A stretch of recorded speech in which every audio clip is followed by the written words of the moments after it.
What up, YouTube? It's your boy, It's Carter TV, back with Chapter 7, Secrets in the Streets. This title is called The Cover-Up. We start off this chapter with Sheena. As you know, Sheena's being investigated, due to the fact that the situation where her and her partner was into a gun shooting. And basically, she's supposed to be like, taking it easy. But instead, I guess she got wind that, a situation is going down, evolving around her. So what she decides to do now is she decides to really hit the streets, even after the shooting, because she wasn't really too much hurt in the shooting. She was hit, but she decided still to continue to work anyway. She goes to work regularly. It was kind of like after like a good 2-3 weeks after the shooting, they was really investigating her. Her partner was still like on bed rest due to the fact that he was shot. And, the captain basically told him, just stay back home and, relax. But he wanted to continue to work. So he's low-key been doing his thing on the side as pertaining to police work. Sheena, on the other hand, she had to start moving different. She was getting words from other officers like, yo, watch your back. That's what I'm saying. She was getting little words, little signs here and there, watch your back, watch your back. She started seeing people in suits coming in and out of the station. And, some of them was either looking at her, giving her those vibes like, we coming for you. Like, you know what I'm saying? So with that being said, Sheena decides to take another route and starts to cover up her tracks. She starts to cover up, little cases and little reports here and there. She started to drop other officers' names on these reports. Forging signatures and shit, just to cover up her tracks and shit. She reached out to her cousin. Felipe, who also has people on his payroll. So, he could basically help out too. And with that little bit of help, it kind of helped her basically move a little bit more because he helped her. You feel me? He put the word out to, get the feds off her back. And basically, they gave him a notice to let her know, like, yo, they coming for her. They building up a case on her. So whatever she do from this point on is going to reflect a lot of things in the case. So she got wind of that. And she also had to find the shooter kid, which Felipe didn't want to give him up. Felipe didn't want to give up the boy because basically it was her doing for this that happened. You know what I'm saying? If she would have got her partner killed, a lot of the shit could have went away because basically her partner started digging up the dirt on her. You know what I'm saying? Her partner, Johnson was digging up a lot of dirt and he brought it to the captain's attention, but basically got the investigation going. So being that he's still alive, it's a lot brewing in him. So what she decides to do is, try to seek him out, trying to find him. She's, putting out little rewards on his head. The police is putting out rewards on boy. So she decides to, go to her cousin is like basically like, yo, tell him to come forth. Like basically tell him to come forth. And her cousin was like, I'm not giving him up. You know I don't work like that. I don't give it up like that. Because if the situation was me, you would think people would give me up.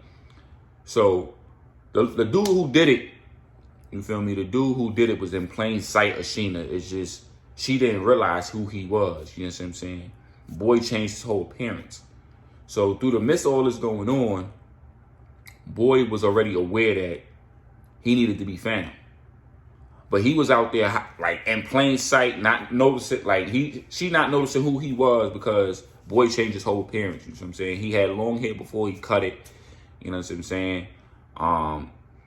He changed how he looked basically. You know what I'm saying? He dyed his hair. He just changed his whole appearance. So that way, he could just look like a regular dude. She wouldn't even think twice to look at him. Mind you, the kid is like 16 years old, doing hits. You know what I'm saying? He doing hits and everything. So Sheena was just like, damn, I need to find him. This is going to really fuck me over if I don't find him because they going to put the pressure on me that I got to find a person who damn near killed my partner. You know what I'm saying? So she's really working it. She's really hitting the streets. She's talking to people, She's talking to people from both sides. She's like, yo, and then the cousin's getting wind that she's doing all this. And he's like, yo, you got to chill. You my family. You know what I mean? You got me to where I am, but you got to chill. We're looking for this kid. And she basically like, why?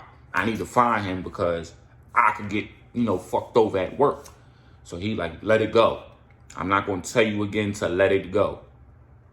So she ignored him completely. Mind you, they family. You know what I mean?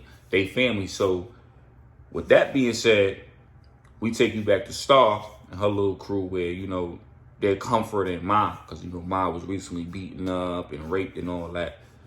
And she basically just telling them about her experience of dealing with that hellhole for a couple of days. And she said it wasn't pretty. Like they really did a number on me. And the girls are all looking at her like, yo, how are you still like able to just be calm with this situation? How are you able to still feel to need to keep going? Like any one of us girls would have probably been depressed. We probably would have committed suicide. We probably would have been scared for our life. So Ma was basically just like, I can't be scared. This is the game I stepped into. This shit comes with rules. This shit comes with consequences. This shit comes with pros and cons to this shit. It's either you going to be eating alive in this world, you going to be doing the one eating.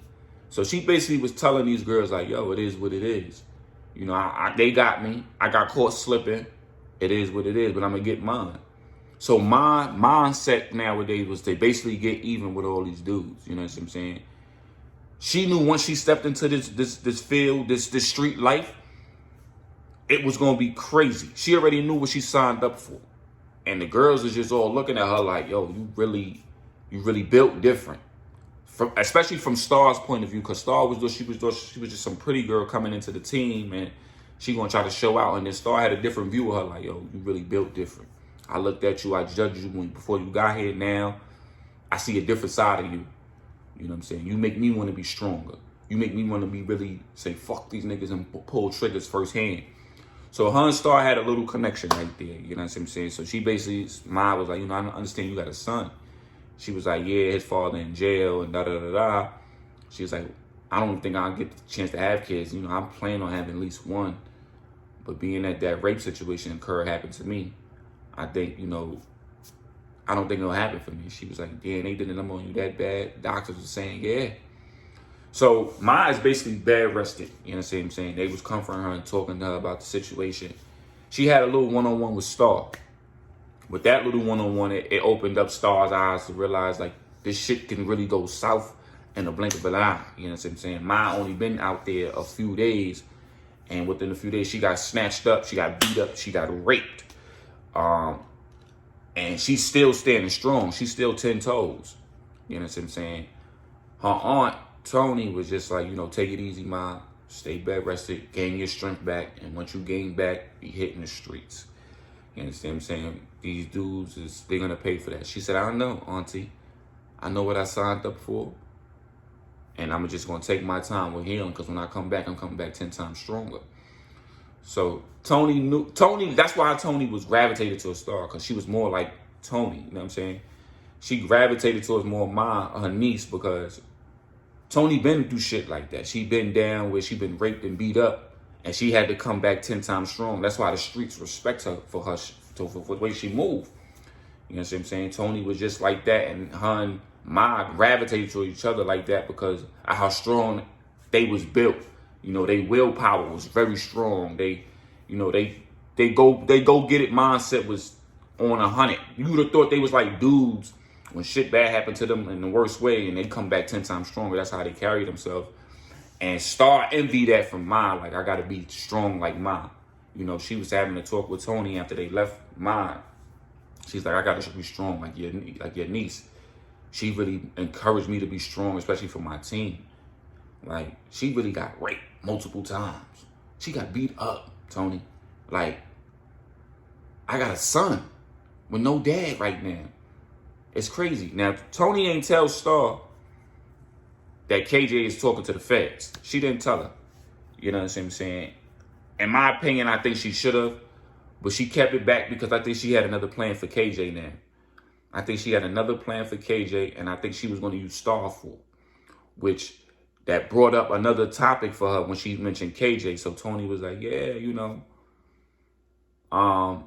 speaking of, my son, Have you spoken to him recently? Has he reached out to you of any kind? She was like, no. He's actually stopped reaching out a couple days ago. He was actually calling in and checking up on his son and stuff like that, but he hasn't reached out in a while. I'm hoping nothing ain't happened to him. So she asked Tony, she was like, did he call you or any chance? I was like, no, I didn't really get a chance to speak to him ever since he got locked up, to be perfectly honest with you. Now, Star didn't know why KJ was locked up. She just know he got locked. And she also assumed that it was for killing King. So she was like, how come y'all haven't spoken since he been locked up? And shit like that. So Tony was like, baby girl, it's complicated. And that's all I could say about that. And she left the conversation where it was. Now, Star, on the other hand, was just like, what the fuck?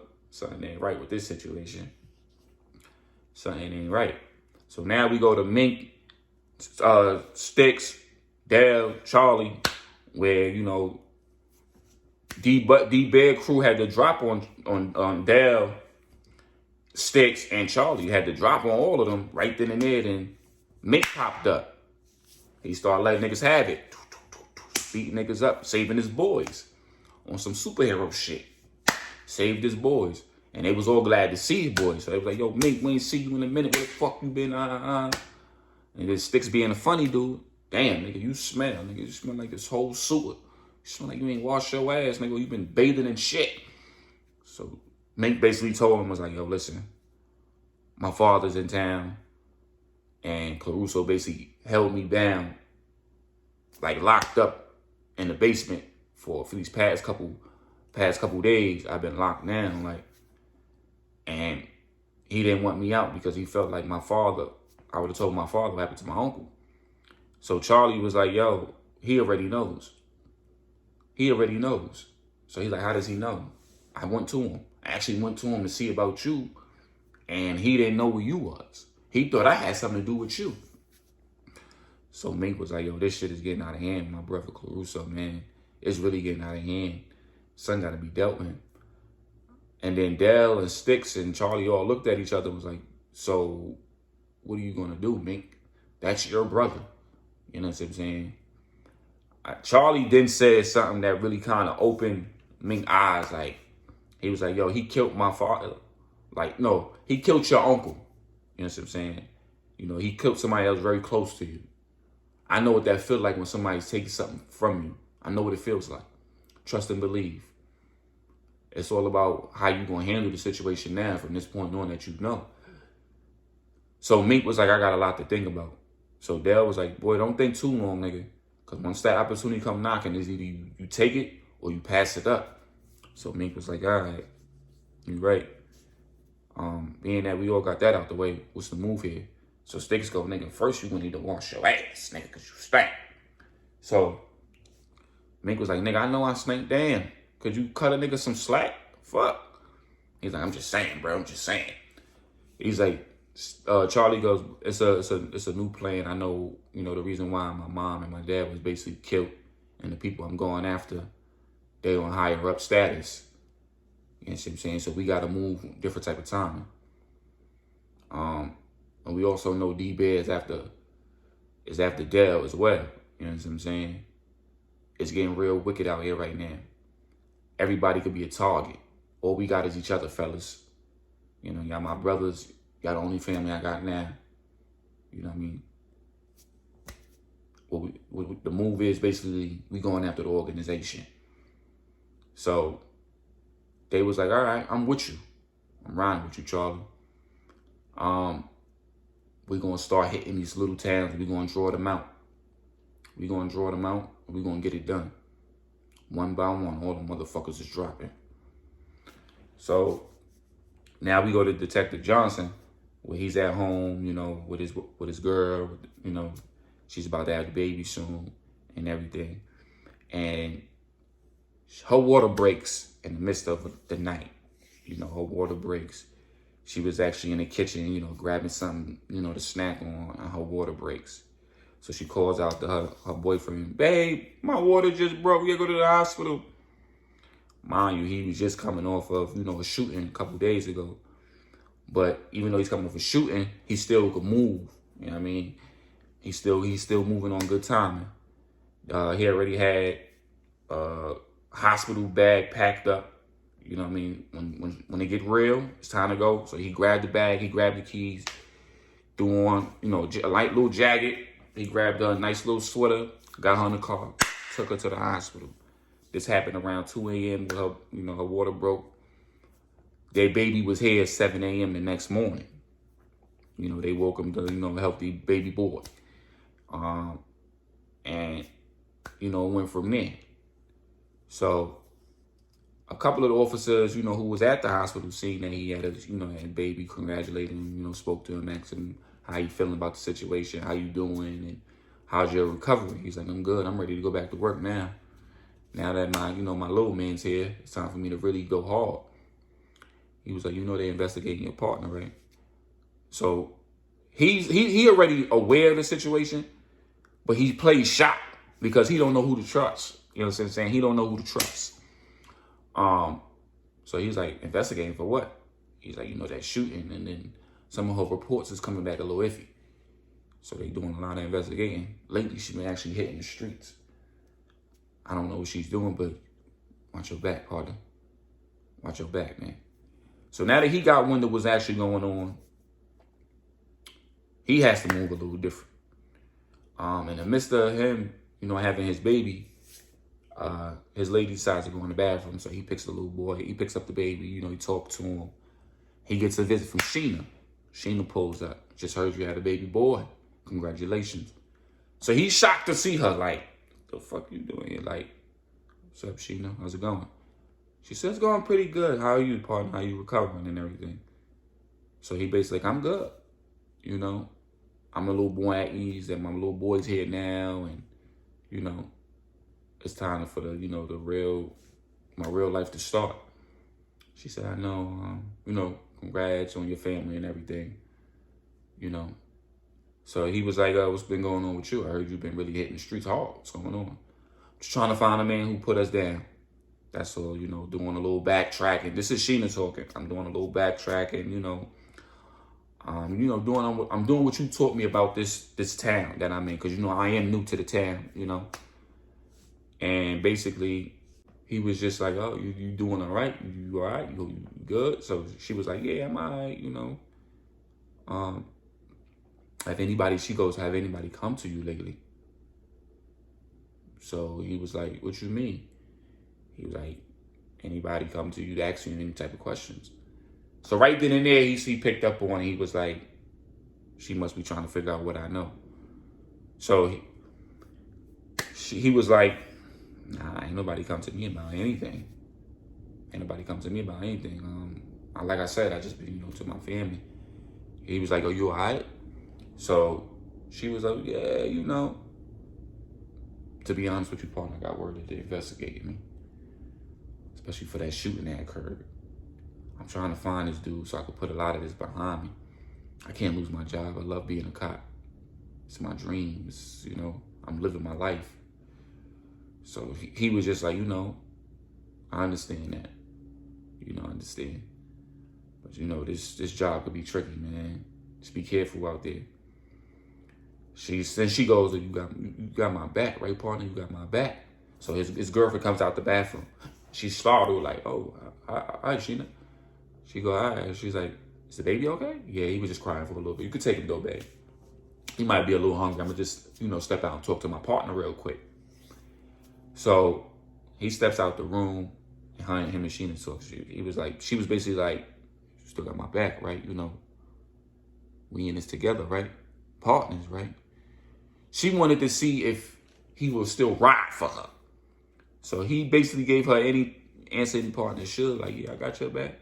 I'm here. We here. You know what I'm saying? We got this. But in the back of her mind, she like, I don't know. So she leaves. Before she leaves, she was like, if anything was to happen, you could call me, right? You let me know, right? Right? So he was just like, yeah. I got you. All right. So he goes back in the room with his lady and everything, closes the door, and she watches him, interact with his family. So the girlfriend goes, "Is everything all right?" And Sheena's good at reading lips. She's very good at reading lips. So she catches a glimpse of the conversation. Before she decides to leave, she turns her head back one good time to see. And the blinds to the room was open. They had blinds in the window, so it was open. So she see him talking to his lady, and she asks, "Is everything okay?" She goes, "Yeah, everything is fine." I think Sheena be worried about something. She's like, "What could it be?" They investigate her. I think she came over here to see if I would, help out with the investigation on it. So the girlfriend goes, "You would? If it's protecting my family, I would. If it's protecting my family, I definitely would give her up." She caught that. Off the reading lips, she caught that. Shook her head. She left. Right? She left. She decides to leave. So she caught that and thought of something else to come up with. So boom. Now we at the organization where these guys are talking amongst each other. Indigo is there this time, and Tony is still not back in the meetings. So now Mr. Bleak has brought it to the table that Charlie knows of them and knows what happened. What he don't know is that they hired Tony to do it, and it was all her plan, which Mr. Bleak tried to tell him, but he kind of brushed it off. So Mr. Bleak decides, he was like, "Yo, we should go after this kid, get him off the streets, get him out of here before he decides to come for us." Now the rest of them thought Mr. Bleak was bullshit. They was like, "Nah, you losing it. He's just a young boy. He don't know too much. He don't know too much. How he gonna come for us? Look where we sitting. We on high." They was putting themselves on real high pedestals with this one. He ain't coming for us. He can't do nothing. He can't touch us. And Mr. Bleak made a point. He was like, "We was open out there for him already. He could have got me in a restaurant with no hesitation." I said, if he could have got you at the restaurant, then he would probably have been doing life. Maybe we could have got him to, get executed for all of that. So he was thinking smart when he not killing you like then and there. So Mr. Bleak goes, so what's the play, Mr. Bleak? Like, what do you want to do? So Mr. Bleak was like, "We got to put this all on Tony. She's becoming a big nuisance in our problems. Apparently her work is hitting our streets. She has a motive that we didn't see before, and we have to get rid of her by any means necessary." So these guys are all for getting rid of her. Mr. Indigo goes along with the plan, but she also has a plan of her own. She notifies Tony, like, they plan on getting rid of you. Tony already was aware of that. So what she decides to do is drop her locations every here and then, so they could send shooters to get at her. Now, Tony's whole move now is to draw out the organization, to draw them back out. You know what I'm saying? Mr. Bleak decides not to kill her because he wants to put blood on his hands. He actually wants to, he's like, for enough for this plan to go through, guys, I'm going to get my hands dirty. I'm going to get my motherfucking hands dirty, because he's furious now. He like, we're going to draw her out, and when they going to get her captured, each of us is going to take a turn putting a bullet in her body. Each of us. Each of us. We started this organization, and we're going to finish with just us. You know what I'm saying? Ain't nobody going to come on to our thing and try to take what's from us. We all will take care of Tony. So right then and there, Tony comes up with a plan. You know what I'm saying? They voted her out, the organization officially, so she's no longer a part of them. That makes her a target in the streets. So word got back to Felipe and D-Bear that, her status has dropped. She's for the streets now. So now they was coming for Tony. They was coming for her heavy. They was shooting up her areas and everything. Mind you, Tony hasn't been in the areas, and she basically left it vacant because she's been branched out into the organization's side of town and into their areas. She's been setting up shop. She's been setting up shop in all these areas. So Felipe and D-Bear decides to move in on her at the same time. And when they did that, they sent shooters and hitters inside. And when they sent them in her main building, she wasn't there. Storm led the guys in there. When she led them in, she also dipped out. It was a secret passageway that Tony got built up for the whole plan to go down. So once they enter the building, she could sneak back out through some underground tunnel and get up out of there. So D-Bear and Felipe actually show up. One show up from the front of the building, and the other show up from the back of the building. And they all send guys in the building. They noticed, people was in the window, so they assumed that people was in the building. They left a couple of bricks around. There's a few dollars on the floor. So when they searched the building, somebody from each camp was letting them know, like, yo, there's nobody in this building. There's nobody here. It's fucking clean. It's fucking clean. Each side hear each other. They hear each other. And they like, yo, I think Felipe's crew is here. I think Felipe's crew. And then they notified, and a war bang out in the building. A war going on in the building. Right? Tony is sitting, I think, far. Like, she's not sitting too far, but she's sitting a decent amount, a distance, so she could see what's going on. She's like looking at from like a top of the hill, looking down and seeing them. She's actually on some building, looking into the area, seeing it go down. She sets up a building, and she sets something up in it. And once she see that the shooting that happens, she pushes a button, the whole building blows up. They hit the deck. Oh shit! A couple of these guys died. You know what I'm saying? The shit was set up completely. The shit blows up. So they like, what the fuck? What the fuck is going on? They break out. They get up out of there. Cops are swarming because of the gunfire. Cops are swarming the area now. They get up out of there. It explodes. The whole building drops and shit. So Tony was like, they coming for me. They know. It's time to get him where it hurts. It's time to get him. And Tony basically was setting up shop within the city herself. You know what I'm saying? She makes a phone call to Spider. It's time. It's time. So Spider puts into motion that it's time.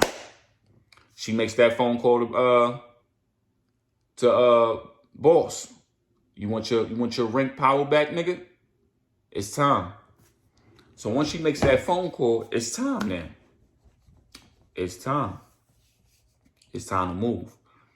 So Mrs. Indigo decides to help Tony. She comes up to Tony and was like, I see you got a lot on your plate. I said, nothing that I can't handle. So Mrs. Indigo makes her offer. She was like, I want to help, but I also still want to be in power. So Tony goes, we had a deal. We would help each other, right? My deal still stands. So she was like, okay, since that's the case, what if I bring you Mr. Rico, Mr. Jims, and Mr. Bleak? She was like, that'll be very nice of you, but I'm not the one that wants them. I know somebody else that does. So she goes, who? Don't worry about that. You get me their locations and where they at, I'll take care of the rest. So Mrs. Indigo like, you're not going to tell me who's due? Nah. That part you can't know. But just know, we good. We're good. So can you do that for me? She go, yeah, as long as we good. They both shake hands on the deal, and Mrs. Indigo kisses her. And in the midst of her kissing her, Star and Storm was there. They see that. They was like, whoa, she gay? I mean, we didn't even know that.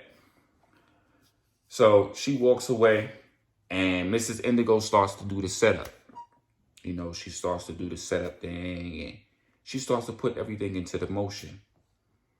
Mr. Bleak, Mr. Rico, and Mr. Jims start to do their life routines. And Mrs. Indigo starts to put the dropout on him. She starts to put the dropout on him. First, she gets Mr. Rico, gets his location dropped.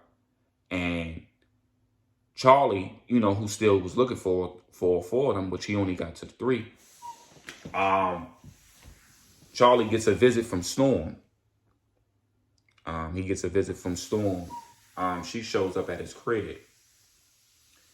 And what Tony also decides to do is she talks to Mo. So in the midst of all this is going on, right? This is what Tony does. She gets the location and how long they're going to be at these locations. So she sends Storm to go talk to Charlie. She gives Charlie a paper. No, what she does is she catches up with Charlie while he's with Dale, Sticks, and Mink. He's with them four. And Storm pulls up, yo, Charlie. So he like, Storm, what you want? So they all get on guard. She was like, nah, I ain't come here for that. I came to give you this. She hands Charlie a paper and then leaves. So Charlie, like, he's looking at it. Dale and Sticks like, yo, what's that? Like, it's times and locations.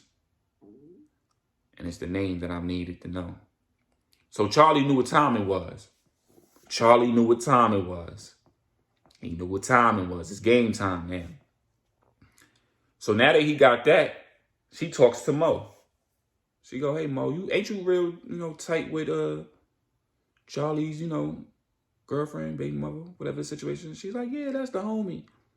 Have you spoken to her recently? She goes, nah.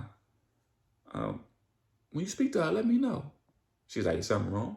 Nah, it's just, I heard he got a kid. I want to send her some clothes, Charlie helped me. I just want to show him a little kind courtesy and a thank you. So Mo ain't think nothing of it. She was like, all right, cool. So she reaches out to Vicky. And she goes, hey, girl, what you been up to? She's like, I'm chilling. I'm on a little vacay or whatever. She's like, on vacay? Where you at? She's like, I'm in Florida. I'm in such and such part of Florida right now. She's like, word? That's what's up. So in the midst of her talking to her, she calls her on the phone, basically. And Tony hears this. So after the conversation that Mo had with her, she tells Mo, I need you to do something for me. So Mo was like, okay, what's up? We in the chapter today. That's crazy, baby.